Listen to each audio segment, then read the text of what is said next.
to me, that's what matters most here. And I think, he is, whether you like him or not, he's one of the greatest politicians or fundraisers of all time. I don't think anyone knows this better than Trump. And he realizes, despite having taken the anti-crypto position just a few years ago, he realizes that being pro-crypto is a political shortcut because, yes, now he gets the donations from the Winklevi, but now he can also go to 17% of the population and tell them that if they vote for him, they're going to get rich. So I agree with you that this actually has nothing to do with crypto as a policy, but he knows that, there's one thing Americans love more than politics, and that's money.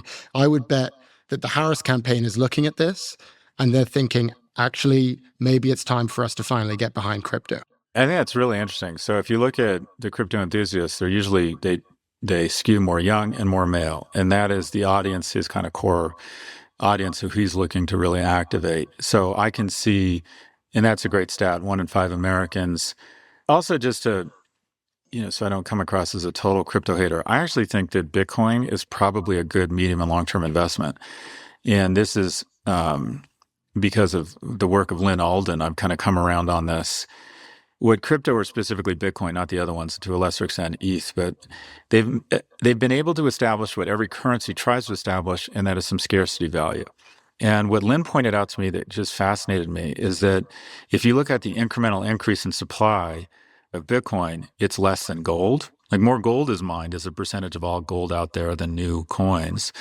It's far less than any currency. So if you believe that it's a credible store of value and you believe it's going to be have greater scarcity, I think it actually, as an investment, is not a bad idea to take 1, 3, 5, 10% of your net worth, depending on how young you are, how risk aggressive you are, how diversified you are already, and just holding on to it for a long time. But there's a separate issue here, and that is its value as an asset class and this pay for play and its role in politics.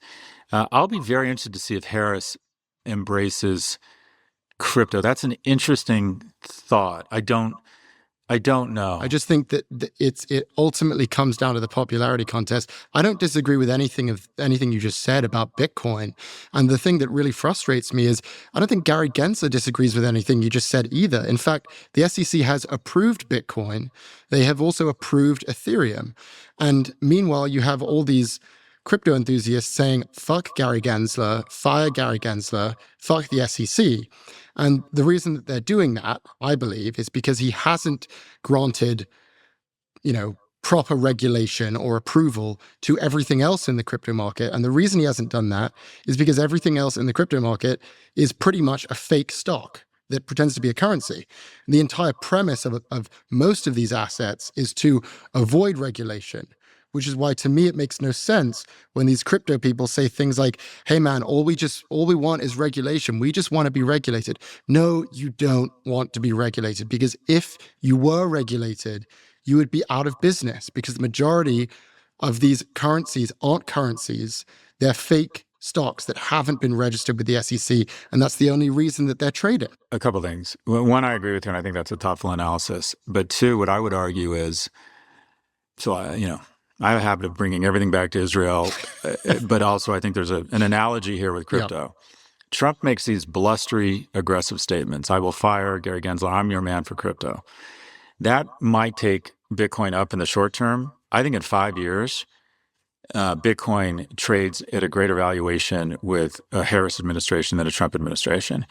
Because if you just let this be the Wild West, okay, come one, come all scam artists, you're going to have crazy scams, hacks, cons, and people are going to start to lose faith in this market. And the reason why we force companies to go through all the administrative complexity and cost of regulation enforced by the SEC is that someone feels confident to go out and buy this synthetic notional ownership called a share of stock, because they believe there's regulation that, to a certain extent, has done some due diligence and protects them from outright fraud.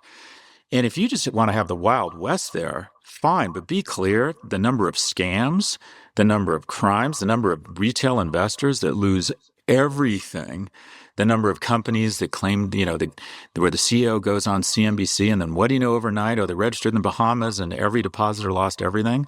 That will be a serious hit to the market. You will lose retail investors. Institutional investors won't want to get near it.